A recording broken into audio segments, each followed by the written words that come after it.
It is the 16th of December.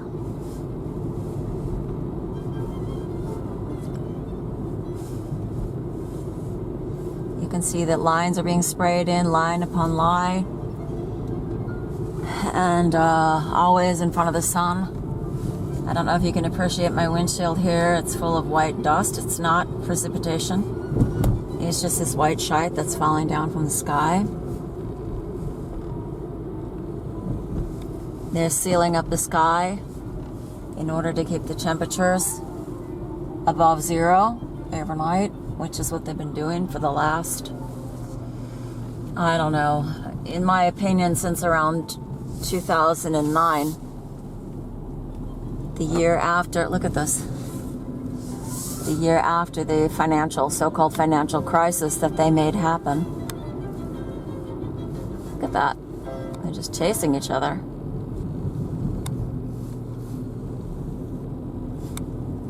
I'm always astonished at those who claim that the chemtrails make it cold.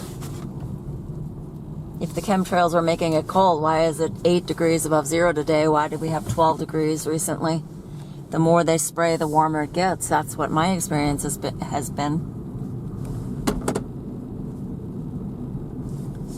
But I know that there are those that say, well, they're spraying in order to reflect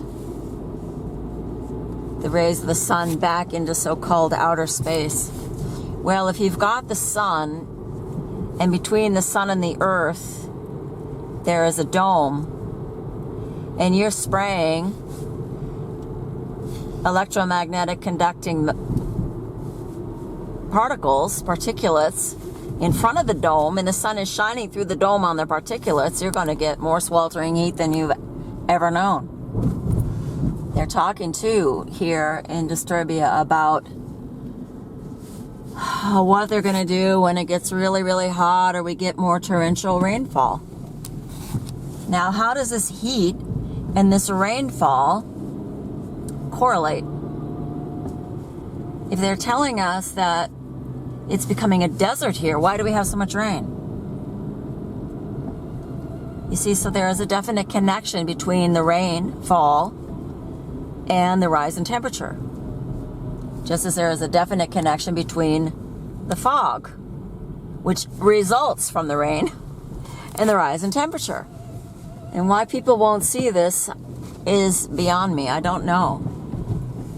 But one thing I can take solace in is in the judgment seat of Christ, the great white throne judgment, when all truth will finally come to light.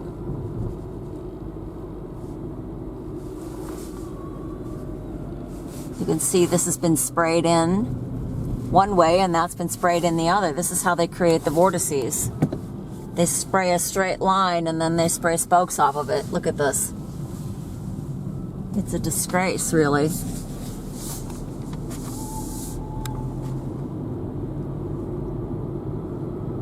The thing is, if they stop spraying right now, it's 3:30. There's still a chance that it will get cold and freeze overnight. Not that I'm thrilled about freezing cold weather, because that's how it used to be here in Disturbia. Every winter I'd think, oh no, it's starting. It's going to get really cold.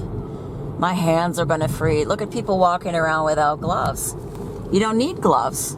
It's too warm.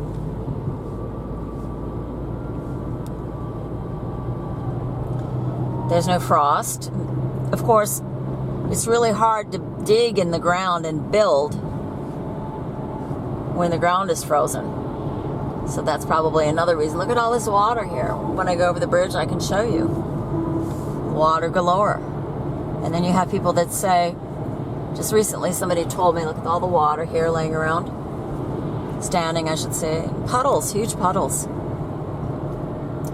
She said, oh, it's not lack of oxygen, it's not lack of CO2 or too much CO2. The problem is no water. And I didn't say anything because I couldn't believe my ears.